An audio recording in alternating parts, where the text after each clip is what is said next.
இது வந்து இங்க ஏற்கனவே இருந்த பாறை கிடையாது. அந்த மண் சரிவுல இருந்து பல மைல், அதாவது பல கிலோமீட்டர் தாண்டி அங்க இருந்து உருண்டு வந்து இங்க நின்றுருக்கு. இது வரும்போது முன்னாடி இருக்கக்கூடிய வீடுகள், நிலங்கள், மரங்கள் எல்லாத்தையும் அடிச்சு உடைச்சு அப்படியே உருண்டு வந்துதான் இந்த பாறை வந்து இருந்திருக்கு. பல டன் எடை இருக்கக்கூடிய பெரிய பெரிய பாறைகள் இந்த மண் சரிவு ஏற்பட்ட பிறகு அங்க இருந்து, அதாவது ஏற்பட்ட அந்த நிலச்சரிவு ஏற்பட்ட அந்த மண் சரிவு ஏற்பட்ட அந்த புள்ளியில இருந்து உருண்டுகிட்டு பல கிலோமீட்டர் ஓடி வந்திருக்கு.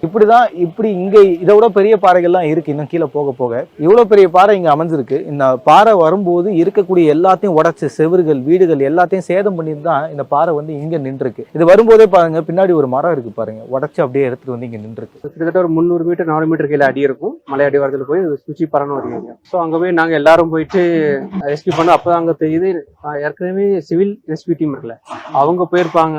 அங்க போய் 3 பேர் மாட்டிக்கிட்டாங்க. Okay, civil rescue team already மாட்டிக்கிட்டாங்க. அவங்க ஒரு நாள் ஃபுல்லா நைட் ஃபுல்லா அங்க இருந்திருக்காங்க, யாருக்குமே தெரியல. ஓகே, ஸோ நாங்க அன்னைக்கு நேற்று நாங்க போயிருக்கோம், தற்சமயம் அங்கே போய் சர்ச் பண்ண போயிருக்கோம்.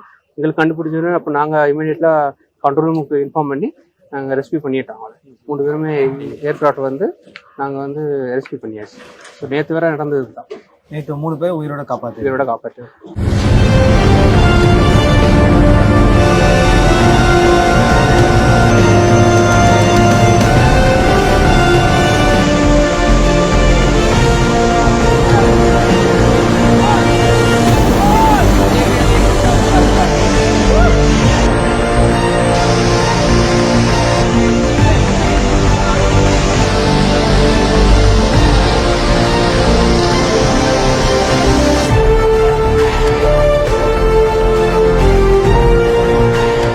சார், இப்போ ஒவ்வொரு நாளுமே நம்ம வந்து நீங்க சொல்ற மாதிரி ஒவ்வொரு ஜோன்ல ஒவ்வொரு மாதிரி விஷயங்கள் வந்து தேடிட்டு இருக்கீங்க.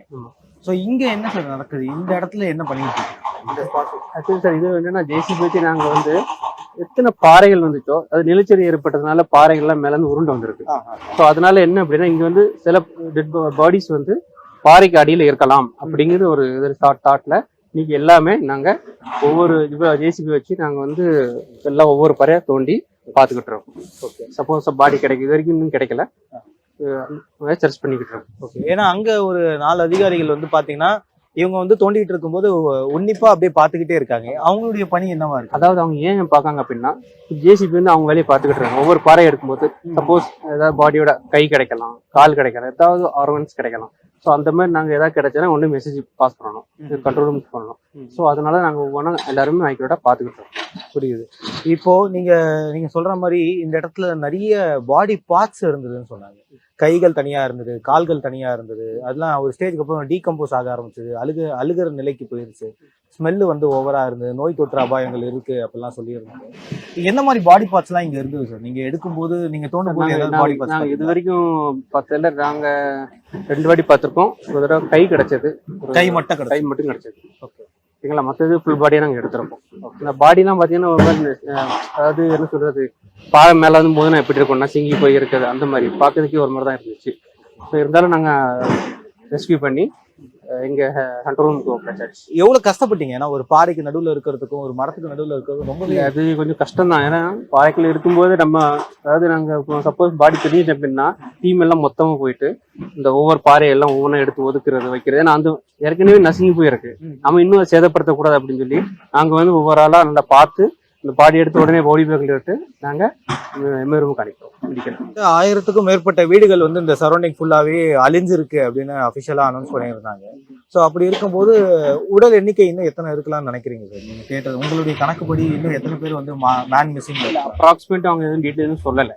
நீங்க உங்க வேலையை பார்த்துட்டு இது மாதிரி எத்தனை பாடி கிடைக்கும் எல்லாத்தையும் எடுத்து கொடுங்க, மற்ற அவங்க பார்த்து விடுங்க அப்படின்ட்டாங்க. இது வரைக்கும் 1 வீக் ஆனதுனால நாங்கள் இது வரைக்கும் எடுத்த பாடியில அந்த மாதிரி ஸ்மெல் எதுவும் வரல. அந்த மாதிரி ஸ்மெல் எதுவும் வரல. பட் பாடி எல்லாமே செதுங்கிருக்கு. ஏன்னா அந்த பாறை எடுத்தனால மாட்டிக்கிட்டு வந்ததுனால, மரங்கள் விழுந்ததுனால அதெல்லாம் ஒரு மாதிரி செதஞ்சு போயிருக்கு. பாடி ஃபுல்லா செதஞ்சு போயிருக்கு, உருவமே தெரியாத மாதிரி. சில பேர் அடையாளமே கண்டுபிடிக்க முடியல. ஓகே, இந்த மாதிரி இருக்கு.